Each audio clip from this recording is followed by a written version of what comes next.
এখন আপনি যদি মোমেন দাবি করতে চান তাহলে স্বাভাবিক আল্লাহর জিকির আপনার থেকে বেশি হবে। আর যদি আল্লাহর জিকির আপনার বেশি না হয় তাইলে কিন্তু আপনি মোমেনের খাতায় নাম লাগাইতে পারেন নাই। এখন অনেকে কিন্তু বিভিন্ন ব্যাখ্যা দেয়, বলে নামাজও তো আল্লাহর জিকির। হ্যাঁ আলহামদুলিল্লাহ, কথা সব ঠিক আছে।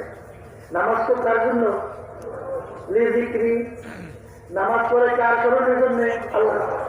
কোরআন কারীম তেলাওয়াত কার স্মরণ? রোজা রাখে কার স্মরণ?